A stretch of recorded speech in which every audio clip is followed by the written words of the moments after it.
I've been a gamer my whole life. I've gamed for about 30 years now, and I've always been a fantasy geek. And I guess the way I put it to fantasy players, to RPG players, is we're creating an R.A. Salvatore created world, envisioned by Todd McFarlane, brought to a game by Ken Ralston and Mark Nelson and the guys behind Oblivion and Morrowind. So as a fantasy guy, how cool is that? I mean, that's one of those, yeah, if I could come up with a dream game, it would be a story created by this guy, art created by that guy, gameplay. So we brought all those elements to the table, and they've kind of wrapped it into a package, and the Amalur universe kicks off with Reckoning as its first game.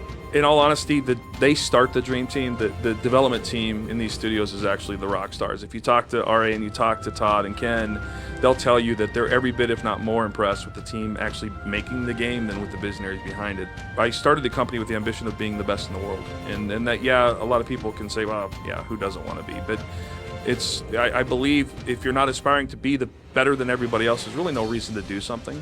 So to do that, for me, it was the bang for the buck right off the bat. I wanted to make sure I had people that were the best in the world at what they did. If you look at the game space, it's all about sequels. And very few people come to the market with original IP because game making is hard enough as it is. I knew I was going to come with a new original IP, so I wanted to mitigate as much risk as possible up front, so you get the guys that are the best in the world at what they do to do it. Having combat as an actual piece of content that attracts players is not something a lot of RPGs have ever done. And so that was kind of, we wanted to really bring combat and action into the mix as genre changers, not as kind of, well, that's kind of a cool element, but these would actually change the way people not only looked at these games, but the way people make them going forward. If nobody cares who gets the credit, you can do anything you aspire to do. And that's really the goal here.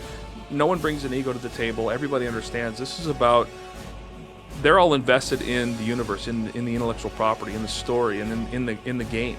So I've got this entire 190 to 200 person group of people who all believe that the win isn't a personal individual thing. The win is putting out the best possible game, no matter what, whether it's the single player RPG or an MMO. It's about delivering the best possible experience to the guest. So you've got that genre of game led by the God of Wars of the world, where combat, you're in a battle, and in between battles you're just looking for the next one. And then you've got the RPG where you're doing all these quests and they're really cool, but in between quests you're just kind of looking for the next quest. Now we've got both of those elements in our game, where when you're on a quest and you're heading to another one, there's some kick-ass combat in between the two. Or when you're in this incredible boss battle and you're looking to go to the next one, there's this incredible quest line in between. So from what we're trying to appeal to, it's the person that loves fantasy, the person that loves intense combat and action. We're looking to hit both of those. Kingdom of Amalur Reckoning will be out in fall of 2011 on the Xbox 360, PlayStation 3, and the PC.